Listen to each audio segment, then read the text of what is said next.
There's a moment, brief, silent, almost invisible, when someone questions you, attacks your character, mocks your confidence, or tries to put you in a defensive corner. In that split second, the average person feels the urge to explain, to fix, to clear things up. But that's exactly where the power shifts, because the one who defends has already admitted they need to. The moment you explain yourself, you hand over control. You're not seen as strong, you're seen as uncertain. In a world where perception is everything, the one who speaks first often speaks from weakness. True power isn't loud. It doesn't chase approval. It sits still and lets others unravel trying to provoke it. Let's stop and look closely at that moment, the very first second after someone throws a verbal punch. Maybe it's a public insult. Maybe it's a subtle jab disguised as a joke. Maybe it's a cold accusation whispered behind your back. Whatever it is, your brain lights up, your instincts sharpen, your ego screams to respond. You feel the heat rise in your chest, your thoughts begin to race. They can't say that about me. They misunderstood. I need to correct this before it spreads. And so, like most people, you open your mouth. You explain, you defend, you pour your energy into convincing someone that their version of you is wrong. But in doing so, you forget one thing. The moment you try to control the narrative by justifying yourself, you've already accepted their terms. You've agreed that their opinion matters more than your composure. And that is the first illusion you must break. Most people believe that staying silent is weakness, that silence is passive. But in reality, silence, when intentional, is a weapon, a brutal, unsettling form of power. Because when you don't respond, when you don't flinch, when you let the words hang in the air unanswered, you create discomfort, not for you, but for the attacker. You flip the tension. Now they are the one exposed. They are the one who looks emotional. And you're unreadable, untouchable.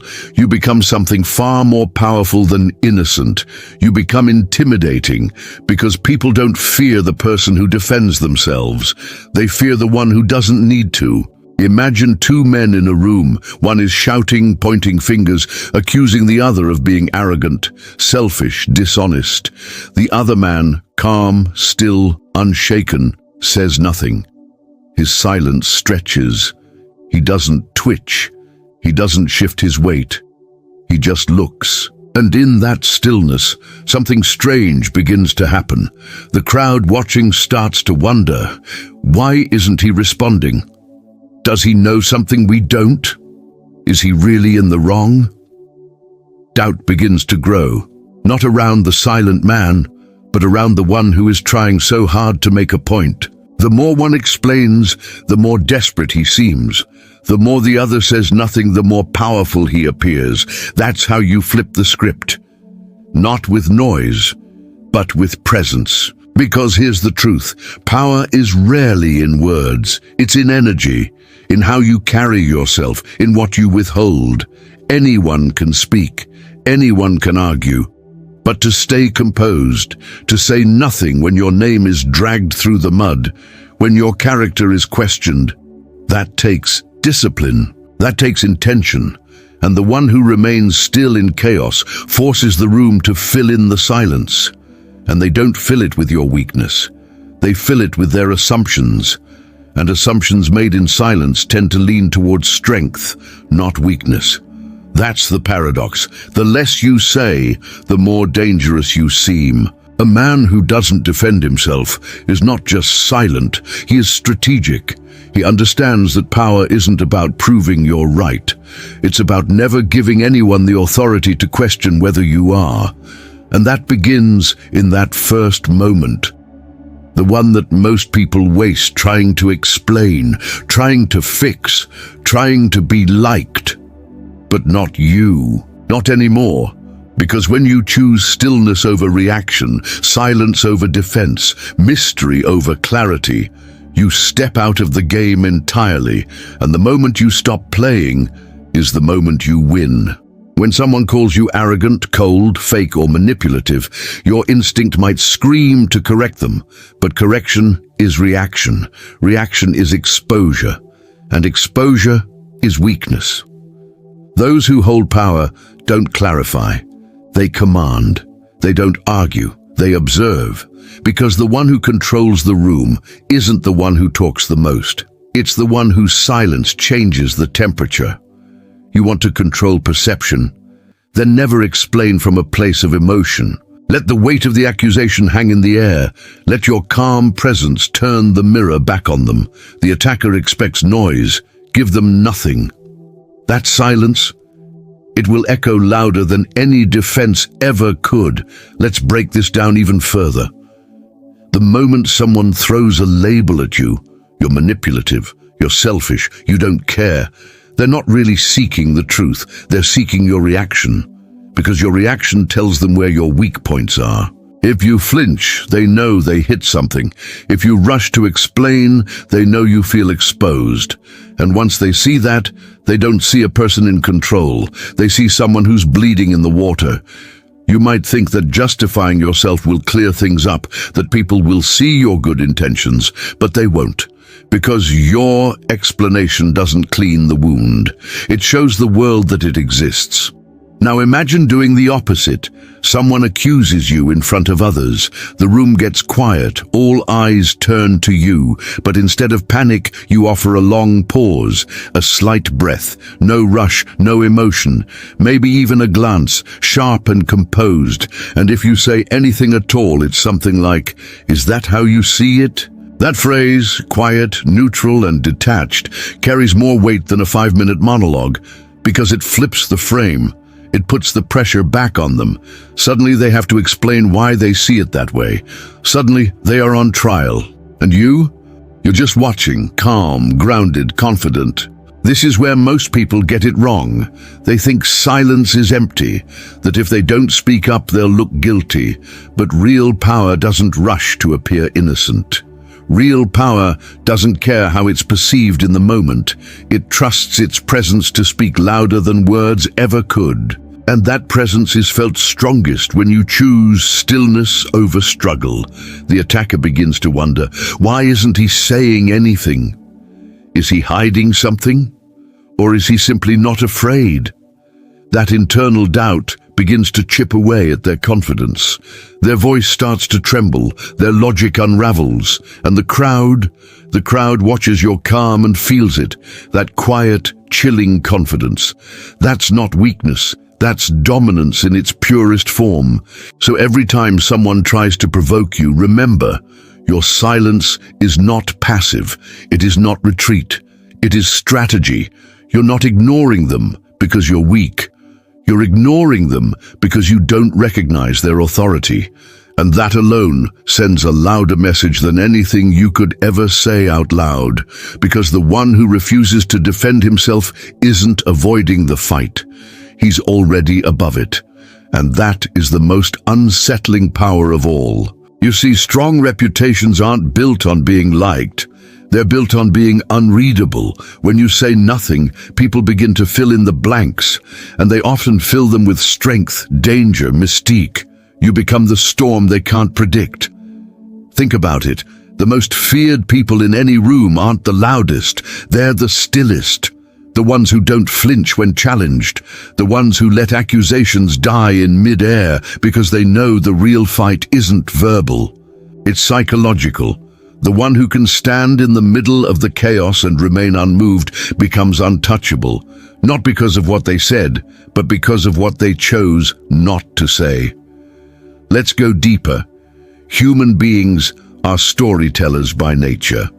When there's a gap in the narrative, when someone says something shocking and the accused says absolutely nothing, the mind fills that gap with theory, imagination, assumption. And more often than not, that assumption bends toward awe, not weakness. Why? Because the person who doesn't respond seems like they know something. Maybe they're too confident to bother replying. Maybe they've seen this game before and are already 10 steps ahead. Maybe they're playing a longer strategy. That mystery is power. Because when people don't know what you're thinking, they have to guess. And when they guess, they hesitate. And hesitation is a form of surrender. Now contrast that with the average person. They rush to explain, to smooth things over, to be seen as the good guy. They post clarifications. They send long messages. They make speeches about how misunderstood they are. But in doing so, they become predictable. Their emotions are on full display, and that predictability makes them easy to corner. The world begins to see them as reactive. And once someone is reactive, they can be controlled. But the man who remains unreadable, who holds his silence not out of fear, but out of design, he becomes something else entirely. Not just respected, not just feared, but untouchable.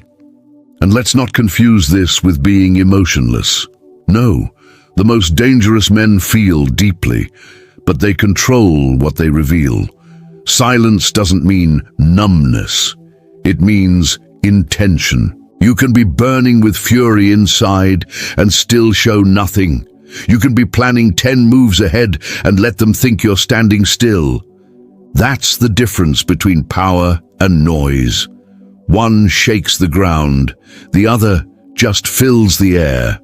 And in the arena of perception, the silent man commands more attention than the one trying to steal the spotlight.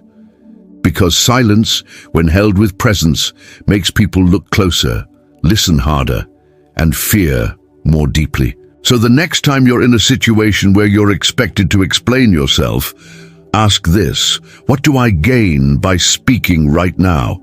And if the answer is nothing, say nothing. Hold the silence like a sword. Let them talk. Let them reveal themselves. Let them overexpose their own insecurities. Meanwhile, you, calm, quiet, collected, had become a mirror, a reflection of everything they fear you might be. And when that happens, you no longer need to say anything, because your silence becomes your dominance, your mystery becomes your weapon, and your restraint becomes your legend. Power isn't about proving you're right. It's about being so composed that others start to question whether they were right to challenge you in the first place. And the ones who try to test you, the ones who throw jabs in meetings, make sarcastic remarks at dinners, or post passive-aggressive shots online, they're not looking for truth. They're looking for reaction. And the moment you react, they win. But if you stay still, if you hold your ground in absolute quiet, now they're the one under the spotlight. Now they're the one that looks emotional, bitter, insecure. Because your silence, delivered with presence, is an accusation in itself, one they cannot counter. Visualize a business meeting. Tension fills the air. Someone at the table throws a subtle shot. I'm not sure that strategy was really thought through. It's not a direct attack, but it lands like one. All eyes turn to you. The room pauses. You feel the anticipation. Everyone expects you to defend your idea, to back it up, to enter the ring. But instead, you lean back. You don't frown. You don't shift. You simply hold their gaze and say, "Let's hear your strategy then." No heat, no tension, just cold, calm control. In that moment, the entire room shifts. The aggressor who expected a reaction now becomes the one being evaluated. They have to perform. They have to prove. And you've redirected the power back without even raising your voice. The same principle applies in personal relationships. A partner says, "You don't care about me anymore." Most people would panic. They'd over-explain, over-apologize, try to reassure. But all that does is confirm the emotional frame, that you're guilty and trying to fix it. But the strategist sees it differently. Instead of reacting, he pauses, he watches, and then responds with calm detachment. That's not how I see it. 7 words. No defense, no panic, no emotional collapse. What happens next? The accuser starts to question their tone, their approach, their assumption. The emotional weight they tried to put on you rebounds back onto them because you didn't catch it, you let it fall. And here's the deeper truth. Most people don't want a real answer. They want to feel power over you. They want to see if they can get under your skin. And when they can't, it creates a different kind of tension, one they didn't prepare for. Your calm becomes a mirror that reflects back their emotional instability. And that's when their confidence begins to crack. They speak more, they push harder, they get louder, and the more they do, the more everyone watching starts to see the difference. One of you is in control, the other is unraveling, all because you chose to stay silent when they expected a storm. In every social setting, every power dynamic, there's a frame, a lens through which people interpret behavior. The one who defines the frame defines the reality. If they throw a jab and you react, they control the frame.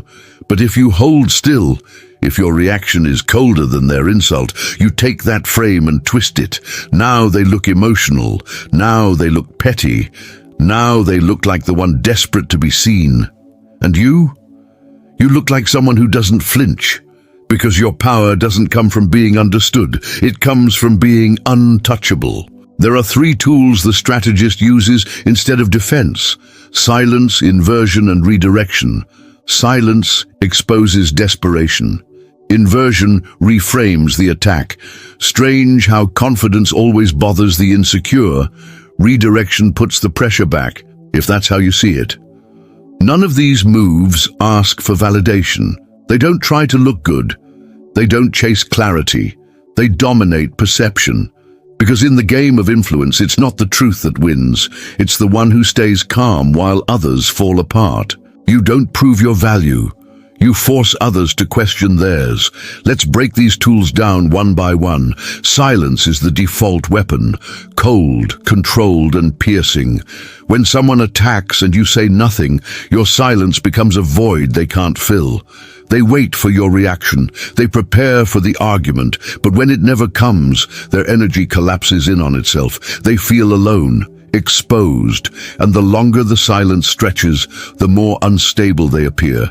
This is why silence works so well.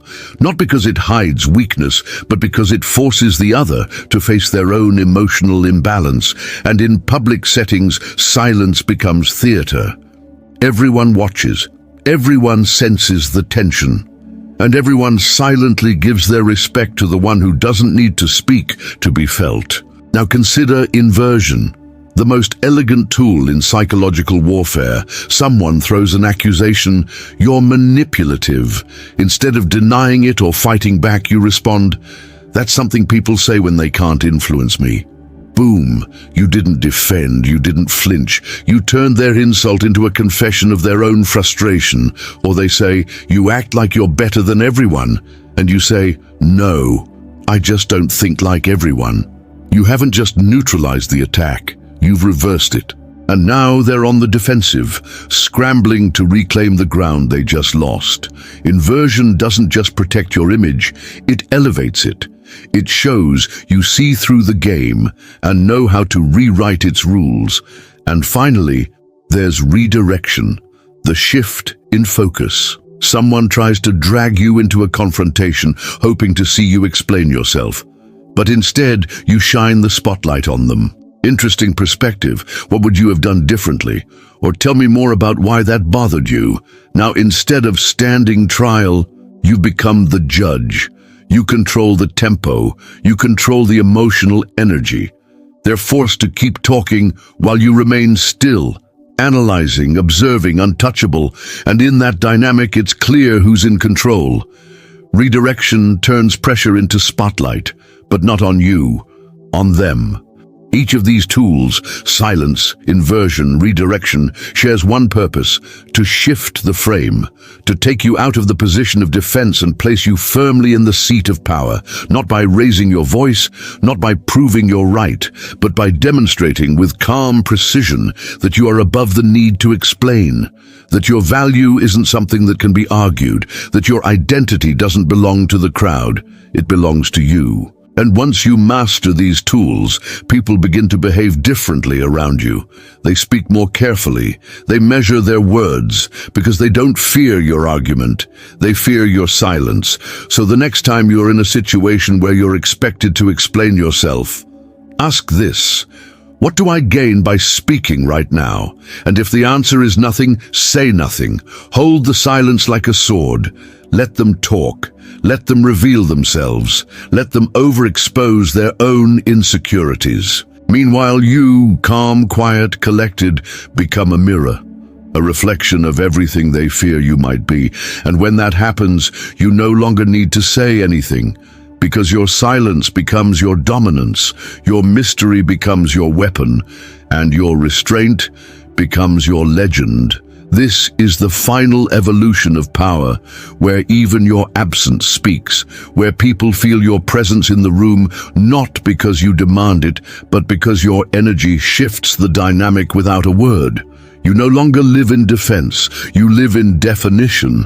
Every move you make, or don't make, becomes a symbol. You're not reacting, you're deciding. Your calmness under fire, your refusal to flinch, your ability to let people talk themselves into collapse. That's what makes you powerful. Because now you're not trying to win arguments, you're ending them before they begin. You're setting a tone that others have to adjust to, and that tone is untouchable. Think about the most respected names in any field: leaders, creators, strategists. They're not the ones constantly arguing, explaining, or pleading their case. They're the ones who speak after everyone else has already shown their hand. They speak when it matters, not when they're provoked. And when they do, it's never to explain, it's to conclude, to close, to define. That's the standard you now carry.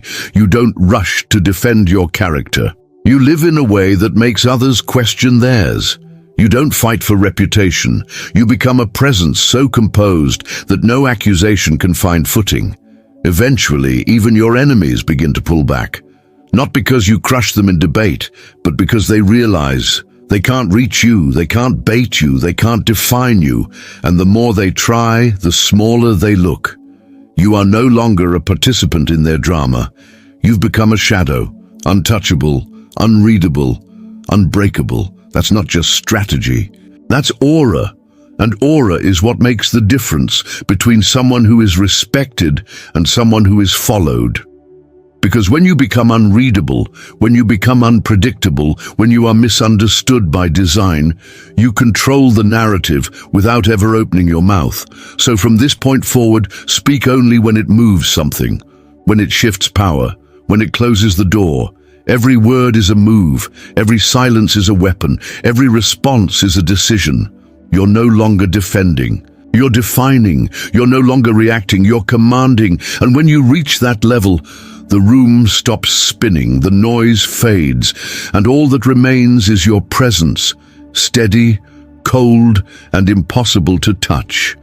If this message sparked something in you, if it made you see the game of power, presence, and perception with new eyes, then don't let it stop here. This is just the beginning. Hit that subscribe button and join a community of minds that think beyond the surface. Drop a comment below. I choose presence over reaction, and share this video with someone who needs to hear it. Because in a world where everyone's screaming to be heard, silence, when used with purpose, becomes the loudest voice in the room.